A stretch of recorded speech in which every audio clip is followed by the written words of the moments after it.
Assalamualaikum warahmatullahi wabarakatuh. Sampurasun. Baraya buruan Pasundan tepang deui lami pisan memang simkuring Kang Budiana salaku host rada nuju rada riweuh ku sababaraha tugas. Ya, tugas di Universitas Pasundan, di kampus, atanapi tugas di KONI, margi simkuring masih nyepeng amanah janten Ketua Umum KONI Jawa Barat. Dugika awal 2027. Aku kituna seueur tugas-tugas, tetapi banyak tugas yang membuat saya akhirnya harus membagi waktu. Satu di antaranya waktu saya untuk Monkes di Buruan Pasundan menjadi banyak terbengkalai maksud saya, sehingga simkuring tidak bisa terus seperti dulu secara kontinus, dan baru sekarang ketemu lagi dengan Baraya Pasundan. Pagi hari ini kebetulan saya dan Kang Jani sedang tapping atau syuting di halaman belakang rumah saya.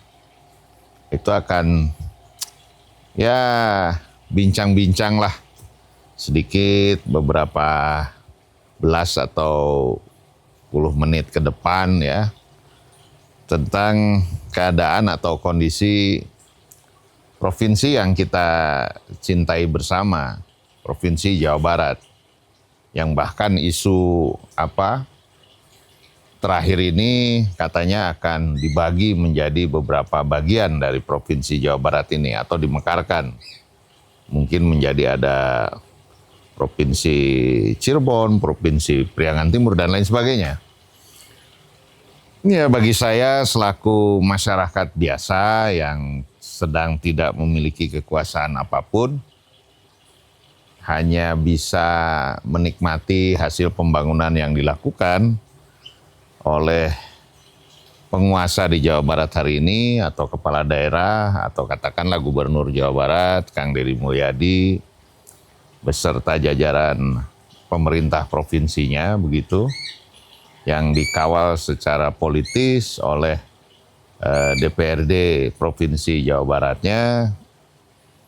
Ya, mudah-mudahan tentunya kita berharap besar bahwa Kang Deddy beserta jajaran, juga DPRD Provinsi Jawa Barat, bisa mewujudkan amanat daripada Undang-Undang Dasar 45, yakni semata-mata adalah hanya untuk mensejahterakan masyarakat atau mensejahterakan rakyat Jawa Barat, tentunya kalau dalam konteks Gubernur Jawa Barat ini.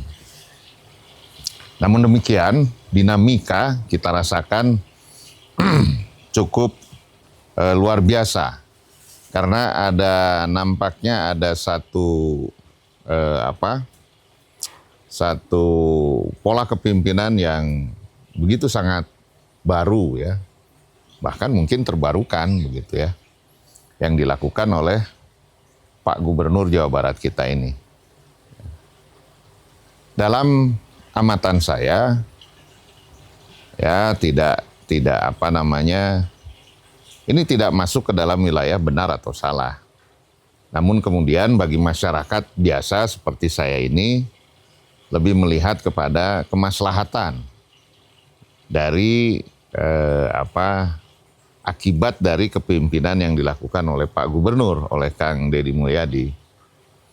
Nah, paling tidak saya melihat bahwa pola gercep ya, pola gerak cepat ya, sing saring sing pageh iket, itu juga harus diperhatikan kalau dalam Pituturu Sunda, sekalipun dalam konteks gerak cepat itu, ini menarik, ya, ini menarik. Karena biasanya birokrasi pemerintahan itu tidak sedikit yang masih berpola ada dalam zona nyaman. Tidak apa-apa ada dalam zona nyaman, tetapi ada percepatan di situ, ada komitmen di situ, kemudian tepat sasaran di situ, fokus, ya. Itu juga tentunya menjadi pengharapan bagi masyarakat Jawa Barat. Sehingga kalau semua ya tentunya kalau kabinetnya Pak Gubernur itu adalah OPD ya, atau SKPD atau dinas-dinas. Dinas-dinas itu yang dipimpin oleh para kepala dinasnya yang notabene adalah putra buah daripada atau pasukan daripada KDM, itu bisa gerak cepat juga, bisa memiliki komitmen juga, bisa fokus juga, bisa memiliki percepatan juga, seperti apa yang dilakukan oleh cita-citanya Pak Gubernur. Ya.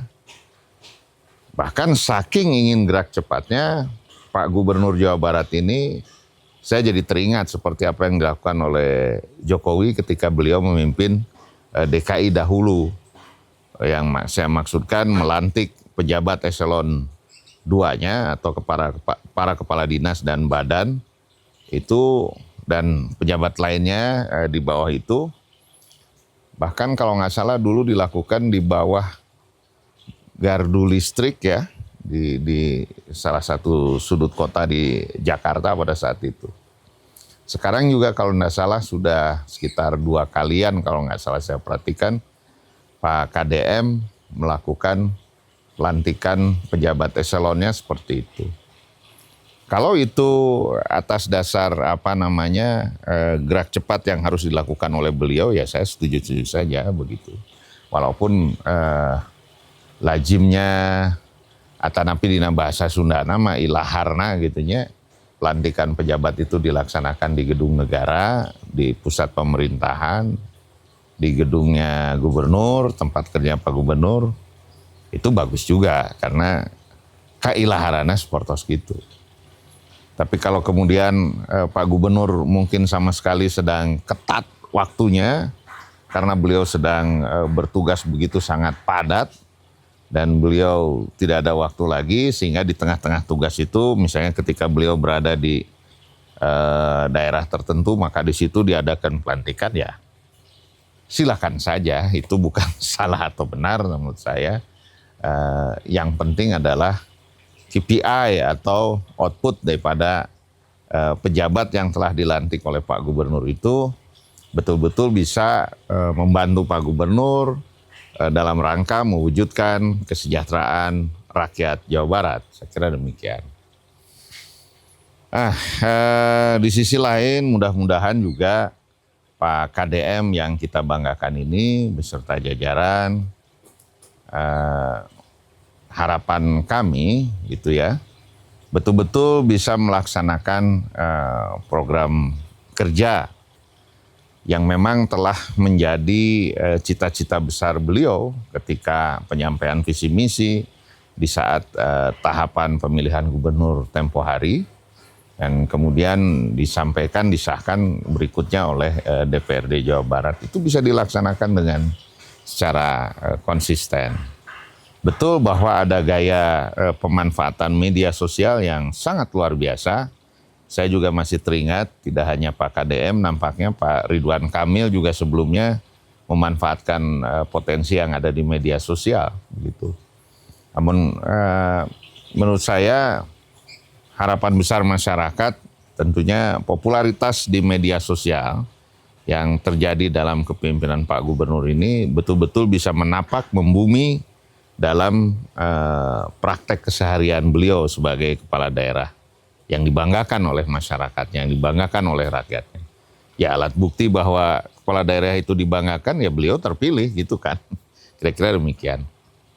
Nah ini nampaknya harus bisa seperti itu. Karena wajar kalau saya sebagai anggota masyarakat biasa, masyarakat yang juga adalah masyarakat biasa-biasa saja, begitu, eh, memiliki satu kekhawatiran karena melihat bahwa populisme itu juga kadang-kadang bisa merusak praktek berdemokrasi. Nah, populisme juga diakibatkan oleh betapa teramplifikasinya seorang personalisasi sang kepala daerah itu. Kita cukup punya pengalaman ketika Pak Jokowi menjadi wali kota, menjadi gubernur, menjadi presiden bahkan. Lalu kemudian Pak Ridwan Kamil tempo hari. Gitu. Yang ujung-ujungnya ya kita rasakan sekarang Pak Jokowi begitu sangat dipersoalkan terkait tentang kredibilitas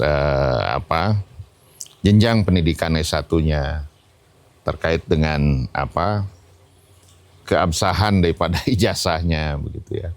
Walaupun kalau menurut saya juga ya silahkan saja, itu merupakan hak asasi atau hak politik daripada warga bangsa untuk menyuarakan kebenaran terkait hal itu.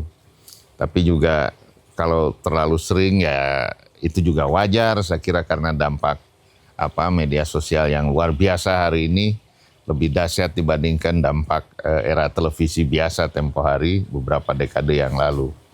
Sehingga membuat seolah-olah menyoal persoalan ijazah Pak Jokowi itu seperti menyita waktu, padahal tentunya tidak ya. Semua elemen bangsa juga sedang bergerak, Pak Prabowo sedang memimpin bangsa ini, para menterinya sedang bekerja, kepala daerah sedang bekerja, anggota dewan sedang bertugas gitu ya. Masyarakat pun, rakyat pun dengan bidang tugasnya masing-masing sedang mencari kifayah ya, sedang mencari rezekinya dengan beban tugas yang dimilikinya dan lain sebagainya. Itu hanya dilakukan oleh satu kelompok dan beberapa orang saja, tapi juga itu adalah suara yang tidak boleh diabaikan dalam proses berdemokrasi. Yang saya maksudkan bagi beliau-beliau yang menyoal tentang keaslian ijazahnya Pak Jokowi, itu pun sekali lagi tidak boleh diabaikan. Lalu kemudian Pak Ridwan Kamil yang begitu gandrung juga memanfaatkan betul media sosial ini untuk efektivitas kepemimpinan beliau ketika menjadi wali kota Bandung, ketika menjadi gubernur Jawa Barat tempo hari. Yang kemudian ternyata kita semua tahu berujung pada persoalan penegakan hukum yang dihadapi oleh Pak Gubernur yang sempat kita banggakan itu. Kan. Nah, mudah-mudahan harapan saya Kang DM bisa berkaca dari paling tidak dua tokoh besar Indonesia tersebut yang begitu sangat mengangkat populisme, mengangkat alat media sosial dalam mengamplifikasi kepemimpinannya pada saatnya. Dan hari ini Pak KDM saya kira 1 tahun pun belum memimpin Jawa Barat.